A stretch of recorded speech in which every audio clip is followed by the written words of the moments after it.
Hello, this is Noel Hutchinson. Glad that you decided to join us.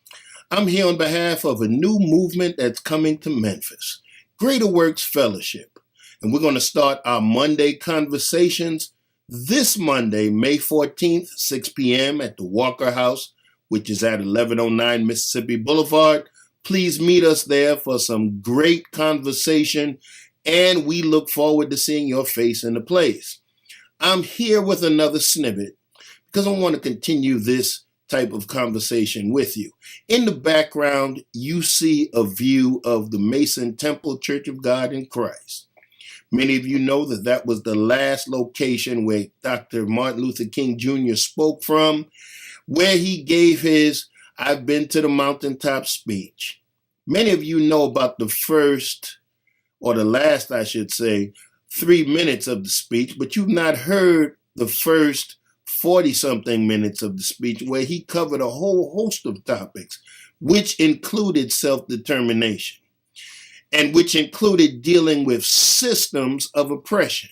And that's what I want to talk to you about.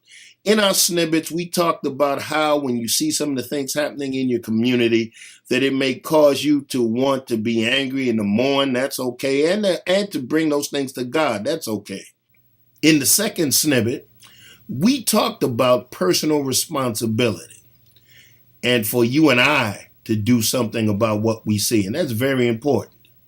But in this snippet, I want to also talk about the fact that the church is here to also highlight and deal with unjust systems.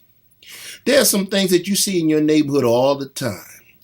And yes, while personal responsibility is something that we all must do, there are some things that you might see in your neighborhood that have nothing to do with your personal responsibility, but have everything to do with unjust systems that have basically been constructed so that the rich can stay richer and get richer, and the poor remain poor.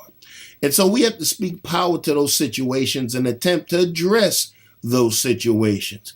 That's why in Jeremiah 29:7, it talks about seeking the peace of the city. One of the ways of seeking the peace in the city is to organize people to vote, is to address some of these systems and do things that will empower people in spite of roadblocks that are put before them. And also Ephesians chapter 6 speaks about it when it talks about, for we wrestle not against flesh and blood, but against principalities and powers, against spiritual wickedness in high places. And many of us solely equate spiritual wickedness with personal and individual trials. But don't you know that spiritual wickedness can also embody creating unjust systems that keep people down? And so we're going to create a movement that begins to address some of these things.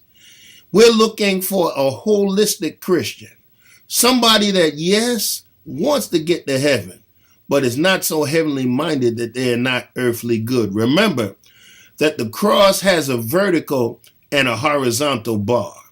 The vertical bar is between you and God, but the horizontal bar is between you and your fellow man and woman. And without both of those bars intersecting just right, you don't have a cross. Meet us starting Monday, May 14th at the Walker House, 1109 Mississippi Boulevard. We look forward to see your face in the place. Peace.